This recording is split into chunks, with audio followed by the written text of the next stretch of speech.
అందరికీ నమస్కారం. ఈరోజు వినిపిస్తున్న కథ పేరు అమర హృదయం. ఈ కథ రాసిన వారు ఎద్దనపూడి సులోచన రాణి గారు. ఇక కథ విందమ్మా. ఒక్క నిమిషం ఫనీ అతను ఒకరిని ఒకరు వదలలేనట్టు అలా ఉండిపోయారు. ఎన్నో ఏళ్ల కిందటి విషాదం మళ్ళా ఫనీ రూపంలో, ఫనీ మాటల్లో తనను చూస్తున్నాడు. తనే ఫనీగా, తను తన తండ్రిగా అనిపిస్తున్నారు. Please daddy. ఆనాటి తన ఆక్రందనకి ప్రతిరూపంలో ఉంది ఫనీ గొంతు. ఒక్క నిమిషం అయిన తర్వాత కృష్ణ చైతన్య తనని తాను సంభాళించుకొని ఫనీని వదిలేశాడు. ఫనీ కృష్ణ చైతన్య నుండి వడివడి వేరు అవటానికి ఇష్టం లేనట్లు సాగుతున్నాడు. ఆయన ఛాతీకి ఇంకా ఇంకా అంటుకుపోతున్నాడు. కృష్ణ చైతన్య ఫనీని బలవంతంగా విడదీసి చేతులతో ఎత్తి ఎదురుగా టేబుల్ మీద కూర్చోబెట్టాడు. ఫనీ ముఖం సిగ్గుతో, భయంతో గడ్డం గుండెలు కానట్టు వంగిపోయింది.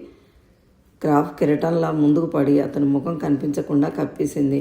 కృష్ణ చైతన్య క్షణంసేపు ఫనీని చూశాడు. ఫనీ భయపడుతున్నట్లు, ఏడుస్తున్నట్లు భుజాలు చిన్నగా కంపిస్తున్నాయి. కృష్ణ చైతన్యకి జాలేసింది. చెత్త కెరటంలా పడిన ఫనీ క్రాఫ్ని సరిచేసి పైకి తోశాడు. ఫనీ పిలిచాడు. అతనికి ఆశ్చర్యం వేసింది. రాజాను కూడా ఎప్పుడూ ఇంత మార్ధవంగా పిలవలేదు. తలెత్తు అన్నాడు. ఫనీ తలెత్తలేదు. నిన్నే ఫనీ, తలెత్తు అన్నాడు కృష్ణ చైతన్య. ఫనీ భయంగా, సిగ్గుగా తలెత్తాడు. ఏడుపుతో కళ్ళు ఆచినాయి. ముఖం ఎర్రబడింది. కృష్ణ చైతన్య గడ్డం పట్టి సరిగ్గా ఎత్తాడు.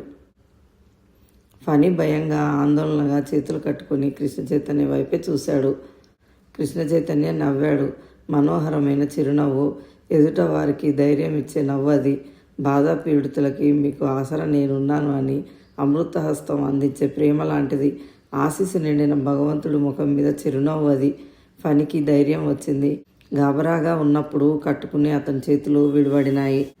అదే చిరునవ్వుతో అడిగాడు కృష్ణ చైతన్య. నేను నీకు డాడీగా ఉండాలి, అవునా? అవును అన్నట్టు తల ఊపాడు. ఓకే అన్నాడు కృష్ణ చైతన్య. ఫనీ ముఖంలో కనిపించిన ఆనందం, మెరుపు బహుశా కృష్ణ చైతన్య జీవితంలో ఎప్పుడూ మర్చిపోలేడేమో. మరో నిమిషంలో ఫనీ రెండు చేతులు కృష్ణ చైతన్య మెడ చుట్టూ పడినాయి. ముఖం మళ్ళా అతని గుండెల్లో ఒదిగిపోయింది. కృష్ణ చైతన్య ఫనీ తల మీద చేయి వేసి నిమిరాడు. మనం ఒక కప్పు కాఫీ తాగుదామా అడిగాడు. ఓ, ఫనీ సంతోషం తలెత్తి చూసి అంగీకారంగా అన్నాడు. మరీ కృష్ణ చైతన్యకి ప్రస్ఫుటంగా కనిపించింది ఫనీ ముఖంలో అచ్చుగుద్దినట్లున్న అమరపోలికలు. ఇద్దరూ గది బయటికి వచ్చారు. ఫనీ కృష్ణ చైతన్య చేయి పట్టుకున్నాడు. ఇద్దరూ డైనింగ్ రూమ్లోకి వచ్చారు. కృష్ణ చైతన్య ఫ్రిడ్జ్లో నుంచి పాలు తీశాడు. స్టవ్ మీద పెట్టాడు. అవి కాగుతుంటే ఫనీ కప్పులు రెండు తెచ్చి అందించాడు. అద్దాల అల్మారాలో మళ్ళీ చెంచాలు, నెస్కేఫ్ బాటిల్, పంచదార సీసా వేళ్లతో పదిలంగా పుట్టకి ఆనించుకొని క్రింద పడకుండా జాగ్రత్తగా మూసుకు వచ్చాడు ఫనీ. ఫనీని చూస్తుంటే కృష్ణ చైతన్యకి ముచ్చట వేసింది. ఫనీ కప్పులో పాలు ఎక్కువగా పోసి కొంచెం పౌడర్ వేశాడు. తను స్ట్రాంగ్గా కలుపుకున్నాడు. ఇద్దరూ ఒకరికెదురుగా ఒకరు కూర్చొని తాగుతున్నారు. ఫనీ ముఖంలో సంతోషం కెరటాలుగా వస్తుంది. బలవంతంగా ఆపుకొని కాఫీ తాగుతున్నాడు. కృష్ణ చైతన్య సీరియస్గా ఆలోచిస్తూ మధ్య మధ్యలో ఫనీని తదేకంగా చూస్తూ తాగుతున్నాడు. సుజా ఆంటీ నీకు ఇంకో అమ్మ అయితే నేను ఇంకో డాడీని అవుతాను కదా అన్నాడు. ఫనీ తల అడ్డంగా తిప్పాడు. ఏమిటి కానా నేను అడిగాడు. నాకు ఇంకో డాడీ వద్దు, సొంత డాడీ కావాలి, రాజాకి లాగా. కృష్ణ చైతన్య జవాబు చెప్పలేకపోయాడు. అతను కాఫీ తాగడం పూర్తి అయింది. ఆలోచనగా, పరధ్యానంగా ఉన్నాడు అతను. ఫనీ వచ్చి అతని చేతుల్లో కప్పు తీసుకుని వెళ్ళి కడిగి పెట్టేశాడు. సరే, ఇక వెళ్ళి పడుకో అన్నాడు కృష్ణ చైతన్య. ఫనీ అతడు ఆదేశించిన విషయం అక్షరాల జరపడానికి గుమ్మం వైపు వెళ్ళబోయి వెనక్కి తిరిగి పరిగెత్తుకు వచ్చాడు. కృష్ణ చైతన్య మెడ చుట్టూ చేతులు వేసి సంతోషంగా చెవిలో గుడ్ నైట్ డాడీ అని రహస్యంగా చెప్పి బుగ్గ మీద ఎంతో ఇష్టంగా గట్టిగా ముద్దు పెట్టుకొని థ్యాంక్స్ డాడీ అని పరిగెత్తాడు. కృష్ణ చైతన్య ఒక్క నిమిషం తన అర్జెంటు పని అంతా మర్చిపోయినట్టుగా అక్కడే కూర్చుండిపోయాడు. ఆ ఆలోచనని వదిలించుకోవడానికి టైం పట్టింది. ఫనీ ఎందుకలా చేస్తున్నాడు? అతనికి తండ్రి ఆసరా కోసం మనసు అంత తపిస్తుందా? లేచి వచ్చాడు. వచ్చి కూర్చుని టైప్ పని పూర్తి చేసుకున్నాడు. తల్లి దగ్గర గదిలో మంచం మీద పడుకున్న ఫనీకి కృష్ణ చైతన్య గదిలో తలుపుల కింద నుంచి వెలుతురు కనిపిస్తూ అతను టైప్ చేసిన ధ్వని వినిపిస్తుంది. ఫనీ ఇష్టంగా ఆ శబ్దమే వింటున్నాడు. ఫనీ మనసు చెప్పలేనంత ఆనందంగా ఉంది. తల్లి వైపు తిరిగి నిద్రపోతున్న అమరతో ఫనీ రహస్యంగా, అమ్మా నాకు డాడీ దొరికాడు అన్నాడు. టైప్ శబ్దం ఆగిపోయింది. కృష్ణ చైతన్య గదిలో లైట్ తీసేసి తలుపులు వేసి వెళ్ళటం బాగా వినిపించింది. మళ్ళా అంతటా నిశ్శబ్దం. ఫణికి బాగాలేదు, ఏదో వెలితి. నిద్ర రాలేదు. మెల్లగా లేచాడు. తల్లి చేయి వదిలించుకున్నాడు. చప్పుడు లేకుండా వెళ్ళి కృష్ణ చైతన్య పడక గది తలుపులు మెల్లగా తీశాడు. గదిలో బెడ్ లైట్ కాంతి కనిపిస్తుంది. నాకు చీకటి అంటే భయం, అందుకని డాడీ లైట్ ఉంచుతారు అని చెప్పాడు రాజా. గదిలో మంచం మీద రాజా చుట్టూ చేయి వేసి కృష్ణ చైతన్య నిద్రపోతున్నాడు. అతను మంచి నిద్రలో ఉన్నాడు. అందుకే తలుపు కిరున శబ్దం అయినా లేవలేదు.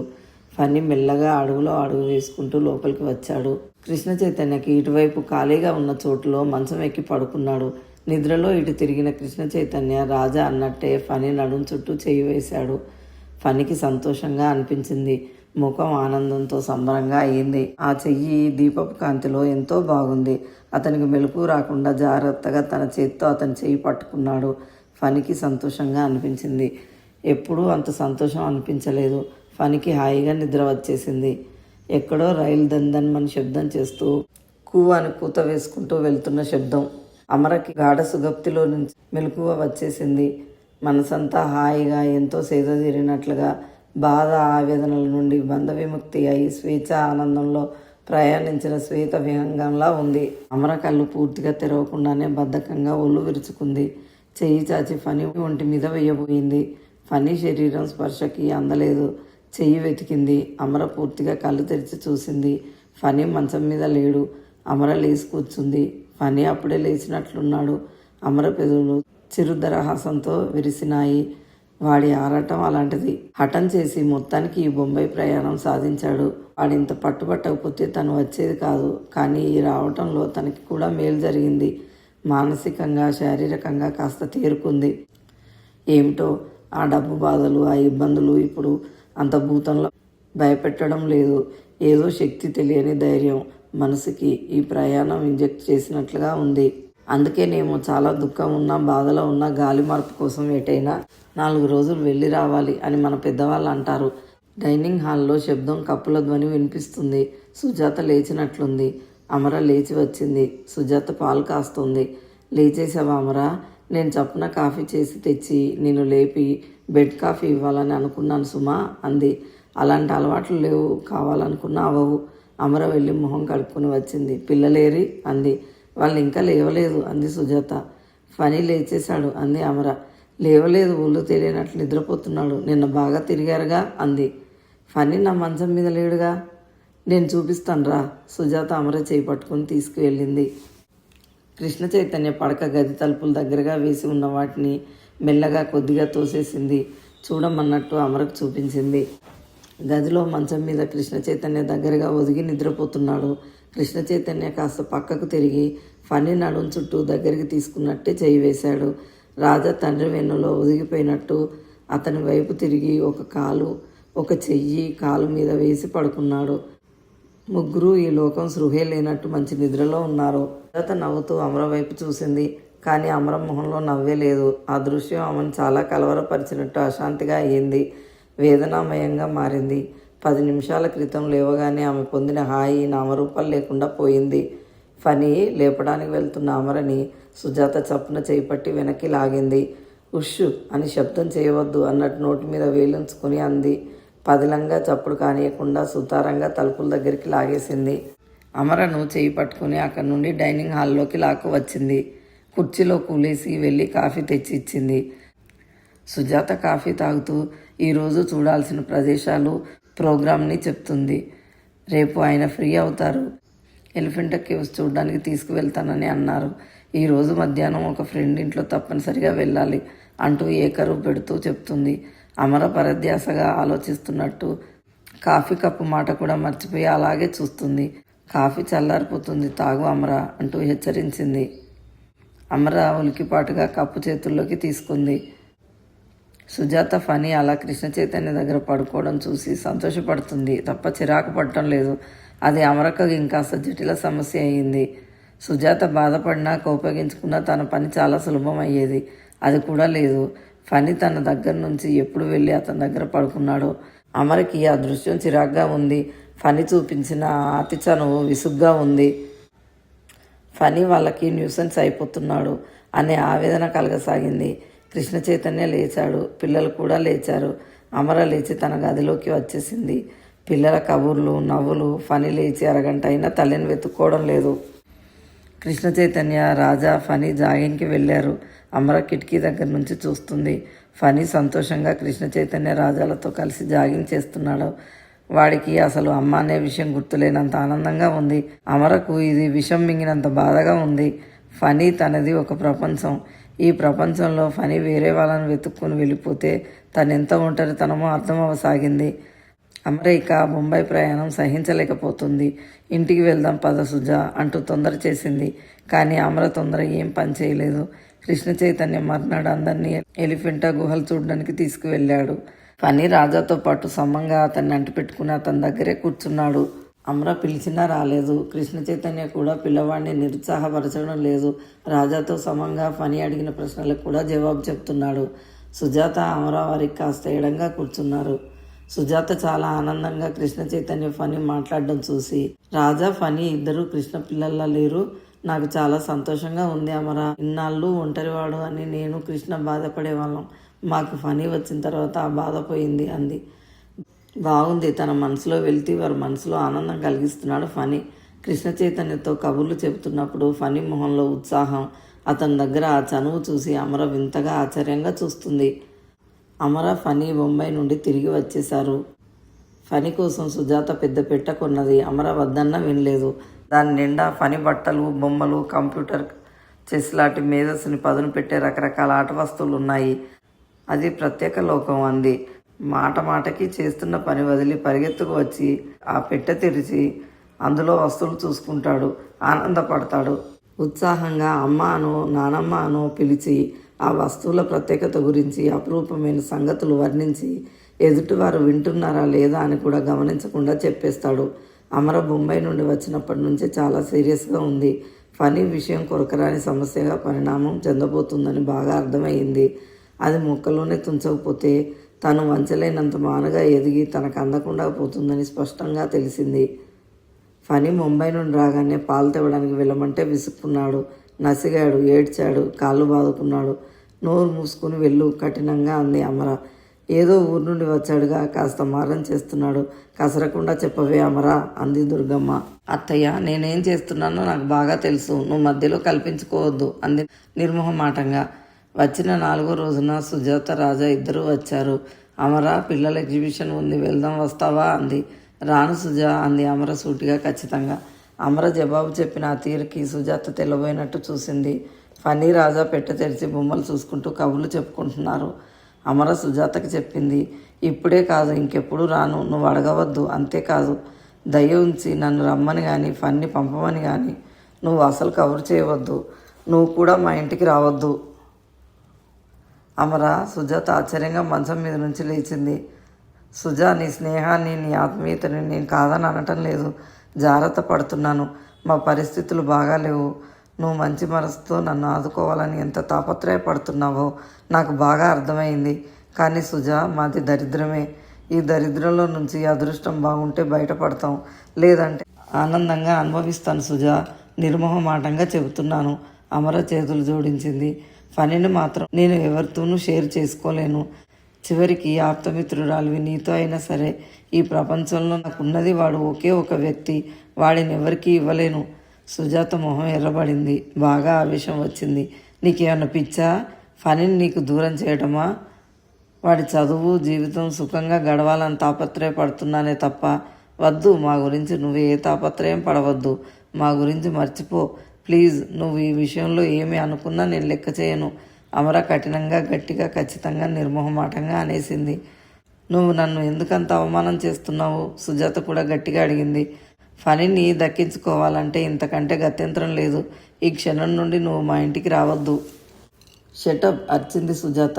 అమర జవాబు చెప్పలేదు. బొమ్మలు చూస్తూ నవ్వుతూ కబుర్లు చెప్పుకుంటున్న ఫణి, రాజా ఇద్దరూ వీళ్ళ కేకలకి ఆట మానేసి బిత్తరపోయినట్టు చూస్తున్నారు.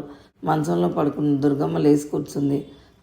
అమర, నువ్వేం మాట్లాడుతున్నావో, ఎవరితో మాట్లాడుతున్నావో తెలుసా? నువ్వు నోరు మూసుకో అత్తయ్య. రాజా గవాలన లేచి వచ్చి తల్లి నడుం చుట్టూ చేతులు వేసి అమర వైపు తల తిప్పి చూస్తున్నాడు. అమర, నువ్వు ఇలా అవమానిస్తావని నేను కల్లో కూడా అనుకోలేదే.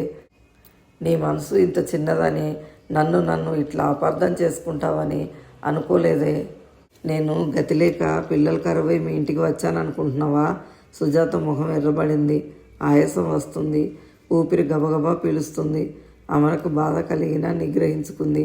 మాటికి అమర కళ్ళ ముందు కృష్ణ చైతన్య పక్కలో అతన్ని ఆనుకొని పడుకున్న ఫణి, ఉదయం వేళ అతనితో జాగింగ్ చేస్తూ ఈ లోకమే మర్చిపోయిన ఫణి కళ్ళెదురుగా ఆ దృశ్యాలు చురుపివేయలేనట్టు ఆమె మనసును వెంటాడుతున్నాయి. అమర అంది, ఫణి దరిద్రంలో పుట్టాడు, దరిద్రంలోనే పెరగాలి. ఈ ప్రపంచంలో మాలాంటి వాళ్ళు వందలు వేల కుటుంబాలు ఉన్నాయి. మా దరిద్రం తీరాలన్న నీ గొప్ప మనసుకి నా కృతజ్ఞతలు. అమర మాటలు ఇక వెళ్ళిరా అన్నట్టు గుడ్ బై చెప్తున్నట్టుగా ఉన్నాయి. సుజాత మొహం చూసి రాజా భయపడిపోయాడు. మమ్మీ, ఇంటికి వెళ్ళిపోదాం, రా మమ్మీ. భయంగా ఆదుర్దాగా ఏడ్చేశాడు. ఫణి వచ్చి సుజాత చేయి గట్టిగా పట్టుకున్నాడు. అమరతో, ఆంటీని ఎందుకంటున్నావు అన్నాడు కోపంగా. అమర ఈడ్చి ఫణి చెంప మీద బలంగా కొట్టింది. ఆ దెబ్బ తనకే తగిలినట్లయింది సుజాతకి. పసివాడి మీద ఎందుకు అక్కసు తీర్చుకుంటావు? నన్ను కొట్టలేక వాడిని కొట్టావు నువ్వు. సుజాత రాజాని తీసుకుని గిరున తిరిగి వెళ్ళిపోయింది. క్షణంలో కారు వెళ్ళిపోయిన శబ్దం అయ్యింది. నువ్వు చెడ్డదానివి, రాక్షసివి, దయ్యానివి. ఆంటీ నాకు ఇన్ని బొమ్మలు ఇచ్చింది, నువ్వేమో కొట్టావు. ఫణి బిగ్గరగా అరుస్తూ ఏడుస్తూ వీధిలోకి పారిపోయాడు. అమర మంచం మీద కూలబడింది. బొంబాయి నుండి వచ్చినప్పటి నుంచి మరిగిపోతున్న రక్తం ఇప్పుడు చల్లబడి శాంతించింది. తను కోరుకున్నది జరిగింది. సుజాత బాధపడినా పర్వాలేదు. ఫణి వాళ్ళకి ఎంత న్యూసెన్స్గా మారుతున్నాడో సుజాతకు అర్థం కావడం లేదు. ఆ విషయం తనకి తెలుస్తుంది. భగవంతుడు మొహాన రాసిన గీతని చెరిపేసి కొత్త గీత రాయాలని సుజాత ప్రయత్నం చేస్తుంది. అది జరగదని తనకు తెలుసు. అందుకే సుజాతతో సంబంధం నిర్దయగా, నిరాపేక్షగా, మనోవిహీనంగా ఆ అనుబంధాన్ని కత్తిరించి పారేసింది. అమరకు తెలుసు తను సరైన పని చేశాను అని. అందులో పశ్చాత్తం లేదు, దుఃఖం లేదు. కానీ ఒక మహాభయంకరమైన ఒంటరితనం ఉంది. సుజాత వచ్చిన తర్వాత పారిపోయిన ఒంటరితనం. వికృతపు నవ్వుతో విజేతల వికటట్టహాసం చేస్తూ మళ్ళీ ఆమె జీవితం ఆక్రమించుకుంటుంది. కానీ ఈ శాపం తనకి తప్పదు కాబోలు. సుజాతకి తెలియటం లేదు. తను సుజాతకి దూరంగా ఉండటం కాదు, ఫణిని కృష్ణ చైతన్యం నుండి బలంగా యువతలకి లాగి దూరంగా పారిపోవడానికి చేస్తున్న ప్రయత్నం ఇది. అమర కళ్ళ ముందు అదే దృశ్యం. కృష్ణ చైతన్య పక్కలో అతని దగ్గరగా ఒదిగి పడుకున్న ఫణి, అతనితో కలిసి జాగింగ్ చేస్తూ ఆ ఆనందం కోసం ఈ సర్వ ప్రపంచాన్ని, చివరికి తనని కూడా కాలుతో తన్నేయగలడేమో అన్నట్లున్న ఫణి. అమరకి సుజాత గుర్తుకు వస్తే గుండెలు పిండినట్లు అవుతుంది. ఇంటికి వెళ్ళేంత వరకు సరిగ్గా ఉందా, లేక దోవలేనే కారులోనే సుస్థి పడిందా? నొప్పితో గిలగల్లాడుతుందా? అమర మునుపంటుతూ పెదవి నొక్కి పెట్టింది. వాడెక్కడికి వెళ్ళాడో చూడవేం అమరా అంది దుర్గమ్మ. ఫణి ఇంట్లోంచి వెళ్తే వచ్చే వరకు ఆవిడ ప్రాణం కొట్టుకుంటుంది. నీవు డాక్టర్కైనా చూపించుకో, ఈ మధ్య మరీ ఒళ్ళు తెలియకుండా మాట్లాడేస్తున్నావు అంది ఆవిడ సనుగుతున్నట్టుగా. అమర ఫణిని వెతకడం కోసం లేచింది.